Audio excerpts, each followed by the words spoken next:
বাংলাদেশের সবচেয়ে বড় 5টি জেলা এবং বাংলাদেশের সবচেয়ে ছোট 5টি জেলা কি? বাংলাদেশ ছোট ভূখণ্ডে হলেও প্রাকৃতিক, ইতিহাস আর সাংস্কৃতিক বৈচিত্র্যে ভরপুর। আজ আমরা জানব বাংলাদেশের সবচেয়ে বড় 5টি জেলা আর ছোট 5টি জেলার গল্প। বাংলাদেশের সবচেয়ে বড় জেলা হলো রংপুর।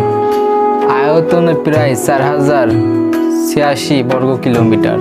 কৃষি এই জেলা ইতিহাসেও সমৃদ্ধ। দ্বিতীয় বৃহত্তম জেলা হলো দিনাজপুর। আয়তনে 3444 বর্গ কিলোমিটার। শস্য ভাণ্ডার হিসাবে দিনাজপুর সুপরিচিত। তৃতীয় বৃহত্তম জেলা হলো রাঙ্গামাটি। আয়তনে 3441 বর্গ কিলোমিটার।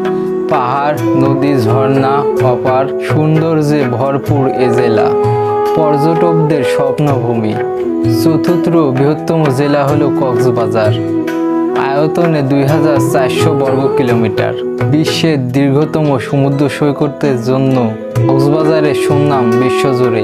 পঞ্চম বৃহত্তম জেলা হলো বগুড়া। আয়তনে প্রায় 2898 বর্গ কিলোমিটার। ইতিহাস, সংস্কৃতি আর কৃষির জন্য বিখ্যাত এই জেলাকে বলা হয় উত্তরবঙ্গের প্রাণ। বাংলাদেশের সবচেয়ে ছোট 5টি জেলা। আয়তনে সবচেয়ে ছোট জেলা হলো নারায়ণগঞ্জ, মাত্র 68 বর্গ কিলোমিটার। এলাকা জুড়ে বিস্তৃত হলেও শিল্প ও ব্যবসায়িক গুরুত্বে অনন্য। দ্বিতীয় জেলা হলো মেহেরপুর। আয়তনে প্রায় 716 বর্গ কিলোমিটার। মুক্তিযুদ্ধের প্রথম অস্থায়ী সরকার এখানে গঠিত হয়। তৃতীয় ক্ষুদ্রতম জেলা হলো ঝালকাঠি। আয়তন প্রায় 718 বর্গ কিলোমিটার। খাদ্য প্রক্রিয়াজাত ও শিল্পে এর বিশেষ খ্যাতি রয়েছে। চতুর্থ ক্ষুদ্রতম জেলা হলো শেরপুর।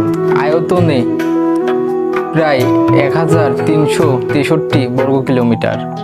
প্রাকৃতিক সৌন্দর্যে ভরপুর এ জেলার ইতিহাসও সমৃদ্ধ। পঞ্চম ক্ষুদ্রতম জেলা হল চাঁদপুর। আয়তন 1744 বর্গ কিলোমিটার। এ জেলা ইলিশের জন্য বিখ্যাত। এ জেলাকে বলা হয় ইলিশের রাজধানী। ছোট হোক বা বড় হোক, প্রতিটি জেলা বাংলাদেশের গর্ব। প্রাকৃতিক, ইতিহাস আর সংস্কৃতি এই বৈচিত্র্যই আমাদেরকে সমৃদ্ধ করেছে। এভাবেই গড়ে উঠেছে আমাদের প্রিয় মাতৃভূমি বাংলাদেশ।